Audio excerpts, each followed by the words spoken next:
Good afternoon, student. This is your Hindi class. I am your Hindi teacher SK Upadhyay.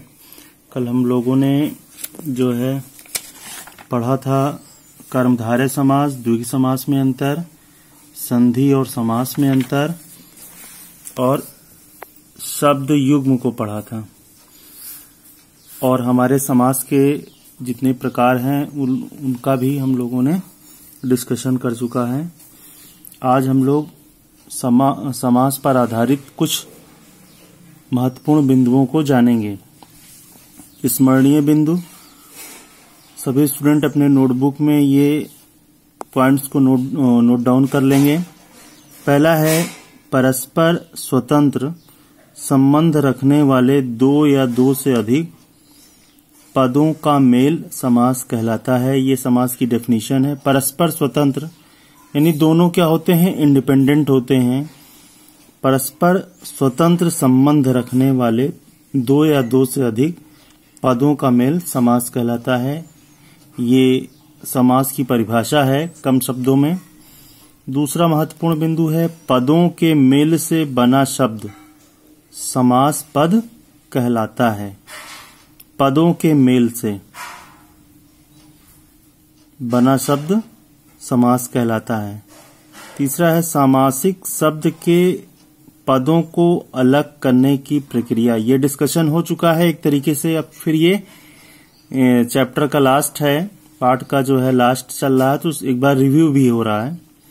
सामासिक पद के पदों को अलग करने की प्रक्रिया समास विग्रह कहलाती है। चौथा है अव्ययी भाव समास में पूर्व पद अव्यय होता है। अव्यय होता है या हमने बताया था उपसर्ग होता है ज्यादातर, और इस कारण समस्त पद भी अव्यय बन जाता है।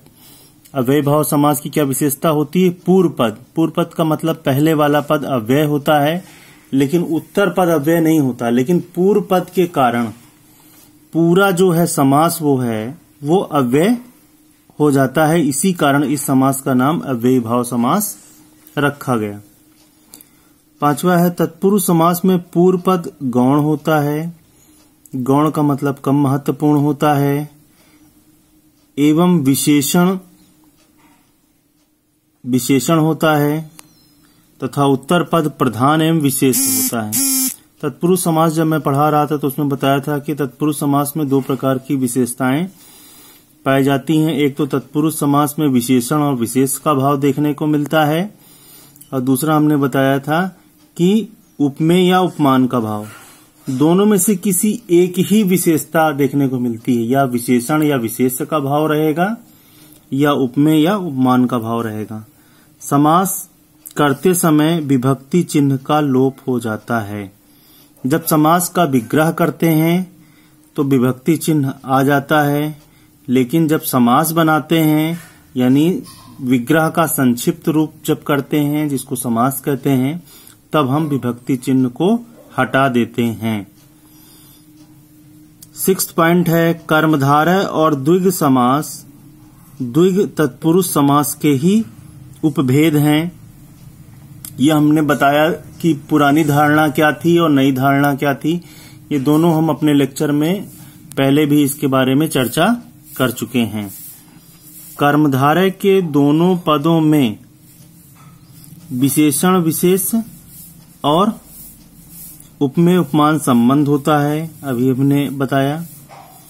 द्विगु समास का पूर्व पद संख्यावाची होता है। द्विगु समास जब बता रहे तो उसमें बताया कि द्विगु समास का जो पूर्व पद होता है वो संख्यावाची भी होता है और समूहवाचक। जैसे हमने बताया था चौराहा, तो चौराहा में जो चार है वो संख्यावाची है पूर्व पद, और चार राहों को मिला रहा है, तो इसमें कोई एक राह तो है नहीं, यानी एक प्रकार का क्या है, समूह है। तो द्विगु समास को समझने के लिए समझ सकते हैं कि पहला पद जो होगा संख्यावाची होगा और जो समस्त पद होगा वो किसी समूह का ज्ञान कराएगा। जैसे त्रिभुज, तो त्रिभुज में पहला पद पूर्व पद क्या है, 3 संख्या का ज्ञान करा रहा है, और ये बता रहा है कि त्रिभुज कैसे मिल रहा है। त्रिभुज का जो निर्माण हो रहा है वो 3 भुजाओं के मिलने से त्रिभुज का निर्माण हो रहा है। 7वां है बहुब्रीहि समास में दोनों पद गौण होने के कारण। गौण का मतलब दोनों ही पद प्रधान नहीं होते हैं, दोनों ही पद कोई विशेष को नहीं कर, दोनों मिलकर के कोई तीसरे अर्थ की ओर संकेत करते हैं। किसमें? बहुब्रीहि समास में। और कोई अन्य पर अन्य या कोई तीसरा पद प्रधान होता है। 8वां बिंदु है आपका महत्वपूर्ण बिंदु, द्वंद्व समास में दोनों पद प्रधान होते हैं। दोनों पद का मतलब द्वंद्व समास बताए थे, दोनों में जो है बराबर का, जैसे माता पिता, भाई बहन, पिता पुत्र, हानि लाभ, ऐसे रहेगा कि दोनों में से किसी को नहीं कह सकते कि ये वाला महत्वपूर्ण है और ये वाला पद कम महत्वपूर्ण है। कभी दोनों में जो है विलोम का भाव, यानी दोनों में जैसे हानि लाभ एक दूसरे के विलोम है, ऊंच नीच, छोटा बड़ा, ऐसे भी देखने को मिलता है। और उसमें जब विग्रह करते हैं तो दोनों पद एक दूसरे के द्वारा योजक चिन्हों द्वारा जुड़े होते हैं, लेकिन विग्रह करते समय समास के भाव के अनुसार और, तथा, या और एवं योजक शब्दों का प्रयोग किया जाता है। अब हमारा जो समास का जो चैप्टर था वो कंप्लीट होता है। अब इस चैप्टर के अंत में इस पर जो इसकी वर्कशीट पर आते हैं, तो आज का जो है प्रैक्टिस सेट बेस्ड ऑन समास, इसमें क्या करना है आपको? समस्त पदों का विग्रह कीजिए तथा समास का नाम लिखिए। ये समस्त पद दिए गए हैं, इसको विग्रह करना है और समास का नाम आपको बताना है। आजीवन को विग्रह करना है और समास का नाम। दूसरा है कृष्ण सर्प, ये दूसरा है कृष्ण सर्प, इसका विग्रह करना है, समास का नाम बताना है। तीसरा है षडानन, विग्रह करना है, समास का नाम बताना है। प्रतिदिन, विग्रह करना है, समास का नाम बताना है। धर्माधर्म, समास का विग्रह आपको करना है और समास का नाम बताना है। फिर है आपका रातों रात, समास का विग्रह करना है और समास का नाम बताना है। मुरलीधर, मुरलीधर में समास का नाम और समास का विग्रह करना है। अनादर, अनादर में समास का विग्रह और समास का नाम बताएंगे।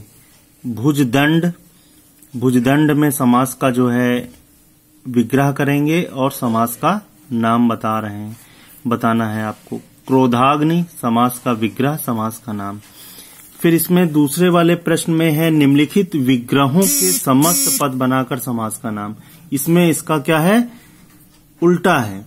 इसमें विग्रह दिया हुआ है, समस्त पद लिखेंगे और समास का नाम आपको बताना है। कमल के समान नयन, समस्त पद लिखेंगे, समास का नाम। क्रोध रूपी अग्नि, समस्त पद, समास का नाम। परम है जो आनंद, समस्त पद, समास का नाम। आधा है जो पका, इसका जो है समस्त पद और समास का वो नाम। मृग जैसे नैनों वाली, समस्त पद और समास का नाम। यश को प्राप्त, समस्त पद और समास का नाम। गुरु के लिए दक्षिणा, ये समस्त पद और समास का नाम। और ये आपका है स्वर्ग में वास, ये समस्त पद आप करोगे और समास का नाम। योग्यता के अनुसार, समस्त पद आप करोगे इसका और समास का नाम। चार भुजाओं वाला, समास का समस्त पद और समास का नाम।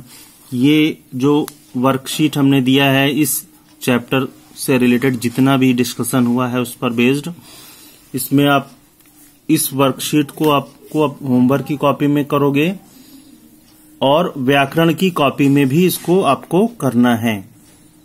जैसे हमने पहले के लेक्चर में बताया था, रुक गया क्या?